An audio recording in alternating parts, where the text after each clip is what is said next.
Hi everybody, this is Laura, City Scrapper, and this is an exciting event for me. This is my very first layout for Mixed Media Mayhem.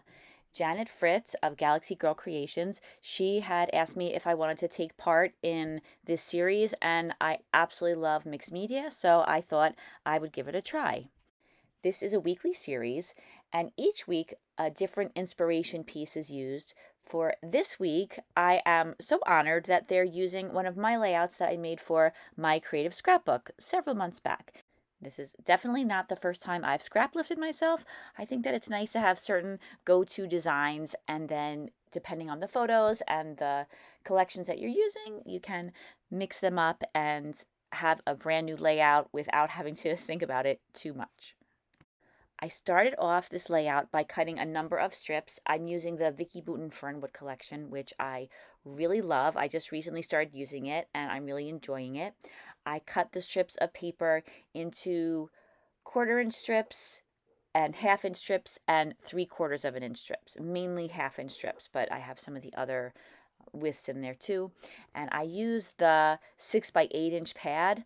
I was never too much of a fan of the 6x6-inch pads, or I shouldn't say I wasn't a fan. I just never get that much use out of them, despite all of the people who offer advice on how you can use them. And I see so many people using them successfully. I just really never use those smaller pads until the 6x8-inch pad started becoming very popular. And I really love using those. I just think those extra 2 inches make a big difference in how much paper you have in each sheet. I also had some 12x12-inch papers that I'd already cut into, so I cut some strips from those papers as well. And earlier I inked all of these strips with some Distress Oxide in black soot. It is kind of a time-consuming part of this layout, but I really think that inking the edges of the strips makes a big difference, so I think that it's worth the time. But it's definitely a step that you can skip if you don't want to spend that much time on one layout. And I measure along 2 of the edges at 1-inch increments, and then I connect the lines on a diagonal. Not because I'm expecting to place the strips directly on the lines. The lines just serve as a guide, just to help me make sure that I'm not going too far off with the angle. The angle that I'm placing the strips on, that is. I found that it's best to start on the outer edge of the triangle, the wider edge of the triangle, and move backwards toward that 90-degree or square corner. And the reason for that is I have done it the other way, where I started in the 90-degree corner and worked out, and sometimes by the time I get to the outer edge, the strips aren't properly lined up. Even if it's off by a little bit, then you have to start trimming, or it looks a little crooked. So it's a little hard to explain, but trust me, if you are going to make something like this, it will be better off if you start on the outer edge. And just to let you know, I ended up making 2 of these triangles. The first time the camera didn't record, so I had to go back and make another one, and I ended up using the first one. I liked it just a tiny bit better, but I thought that they both turned out well, and I will use this triangle. I have a plan for this. I'm going to cut it into smaller pieces and use it on a layout as well. Once I am all done laying the strips down on the triangle, I just roughly cut the excess strips off, and then I use my paper trimmer to get a nice clean edge. Now I have a piece of gessoed thick white cardstock, and I'm just tracing that angle along the middle. I just want to make sure that I know exactly where I should put the color. I start out with some Lindy's Magicals, and I'm using some Yodeling Yellow, and I'm also using Hagwarts Orange. And these are beautiful colors. They just were not the right colors for this layout. I sprayed some water on the paper, and I used some paper towel, and I was able to get the majority of the color up. I wasn't worried about getting every last bit up, since I'm going to go back in with some yellow and orange anyway, just a different shade. Now I'm trying again. This time I'm using a Lindy's Starburst spray, and this is called Yellow Rose of Texas. I'm using the packaging technique. I'm spraying the color onto the packaging and just squishing it down onto the background. And I like this combination much more than the other combination. It was just a slight change in the color of orange, and this color orange looks much better with the Vicki Boutin Fernwood collection, in my opinion. I use a heat tool and I dry the background, and then I go back in with the same colors, and I also add another shade of yellow. The second shade of yellow is another Prima Color Bloom 2 spray, and the name of that color is Spring Dandelion. I did not like the Hagwort Orange Magical with the Yodeling Yellow Magical, but I did like the Hagwort Orange on its own, so I went back in with a little bit of that color and I added some of that to the background. I think it was just I chose too bright of a yellow the first time. So then I put some of the Hagwort Orange on my desk, which is made of glass, so I can just put my mixed media right on that surface. But I put way too much on the table, and I put some of it back, but I could have put a little bit more back too. These magicals go a very long way.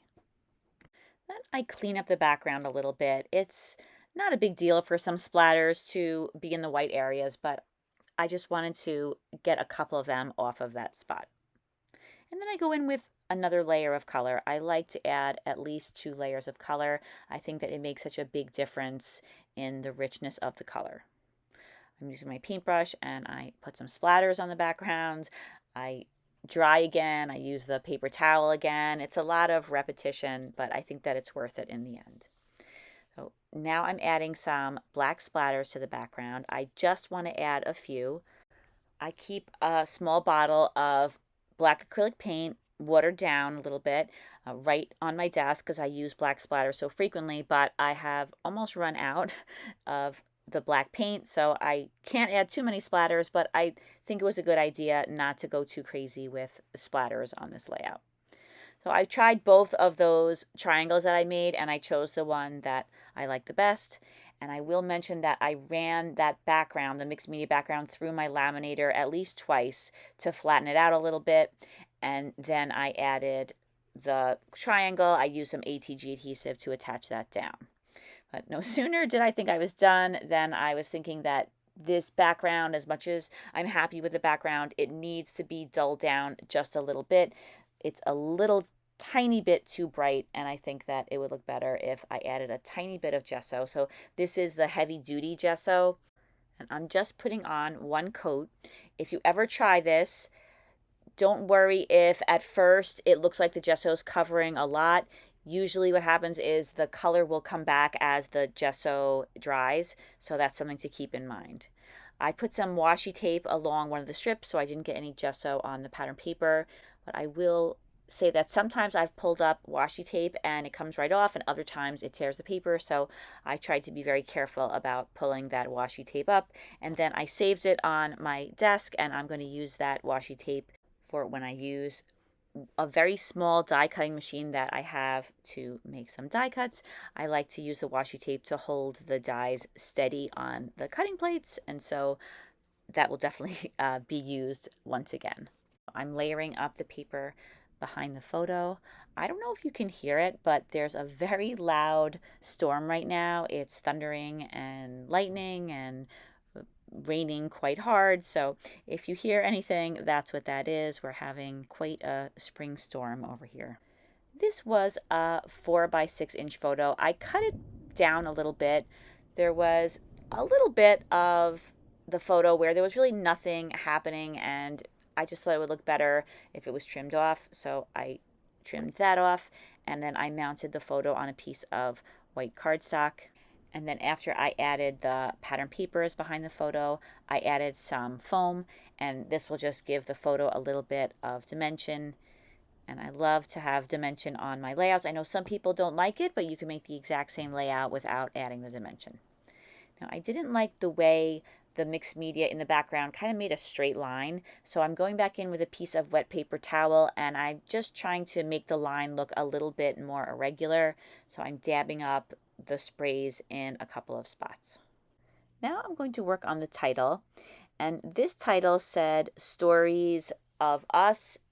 Of course, it was 3 different words with a big script word and then 2 smaller manuscript words.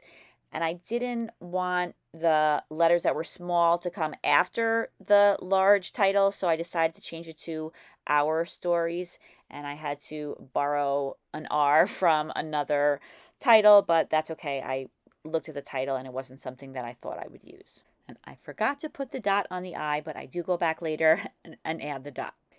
As in the original, I wanted to put a line of flowers going along the diagonal.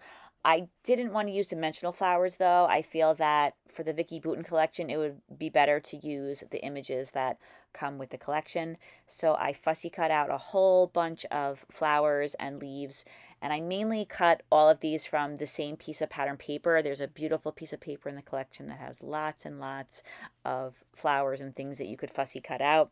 So these are all the items that I chose, and I'm inking the edges of all of them with some black soot distress oxide. And then for these, I guess you could call them, are they peachy, orangey, peachy flowers?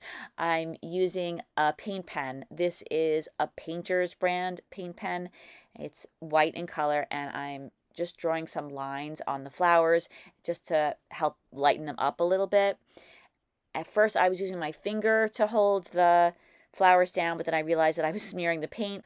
So then I started using my scissors and holding them in place in the center and then adding the paint using the paint pen. Now I have all of the flowers and florals ready to go, and I'm going to start adding them to the layout. So I have all different sizes of these flowers fussy cut out. The larger flowers I'm tending to put along the diagonal or right along the diagonal and closer to the photo, and then the smaller ones I'm tending to put those a little bit further away from the diagonal and a little bit further away from the large photo. But that's just a general guide. That's not a hard fast rule. I know that I want to pop up some of the flowers on foam. The ones that I'm not going to pop up, I'm attaching those right down to the layout. I sometimes tend to rearrange things too often, and then sometimes I even lose some of my embellishments. So I'm using the ATG adhesive and I'm getting those attached down.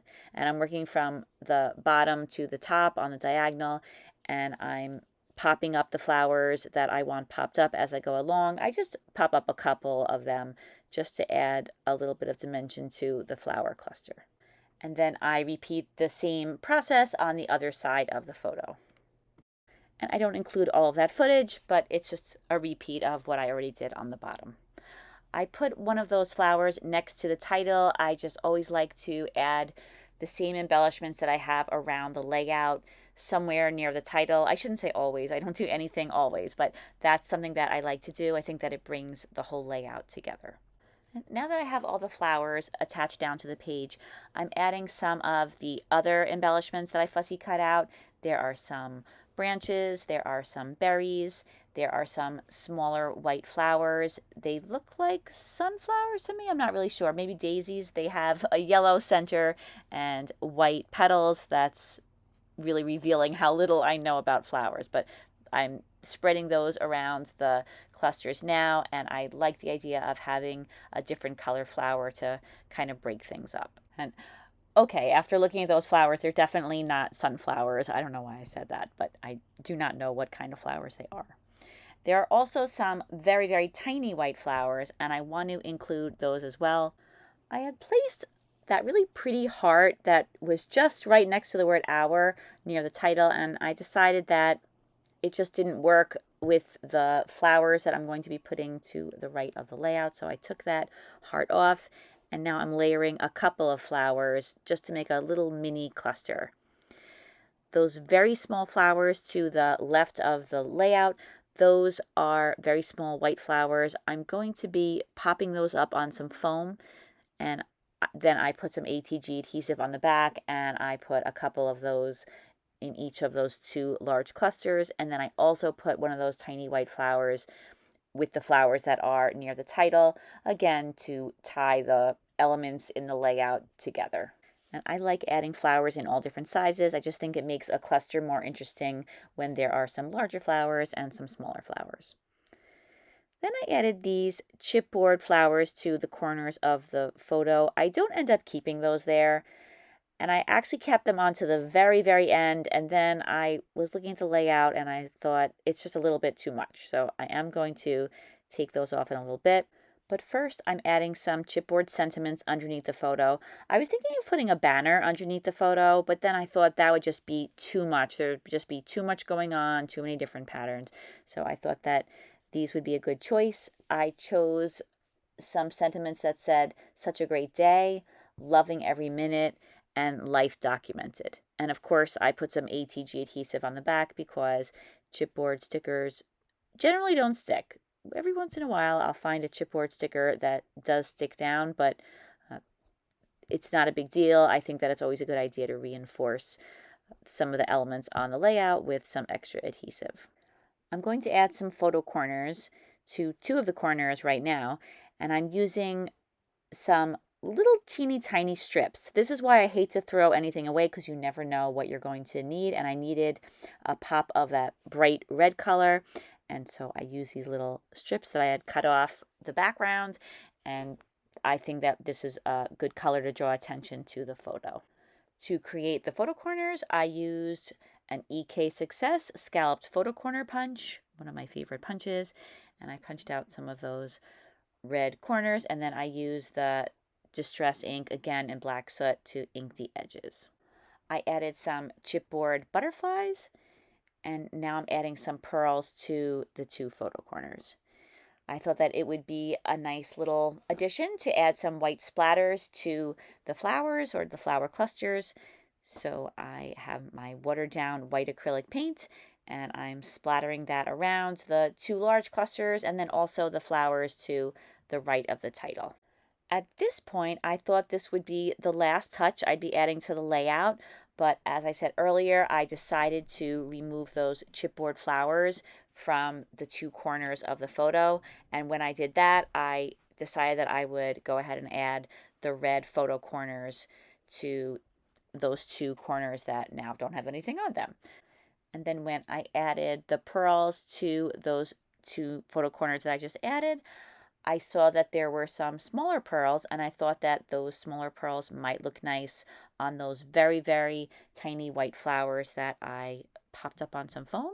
And now I'm adding, for the most part, the very smallest pearls to those white flowers, but I ran out of those smallest pearls, so I went to the next size and I added them to one or two of the flowers that were a little bit larger.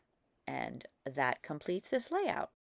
I don't think I could be more honored and more enthusiastic about being part of Mixed Media Mayhem. I think that it's a great idea, and I love mixed media, so I'm looking forward to creating weekly mixed media layouts. I really hope that you enjoyed this video. Thank you so much for watching. For more inspiration, check out the links to all the other scrapbookers who are part of Mixed Media Mayhem, and I will see you again next week. Take care, everybody. Bye-bye.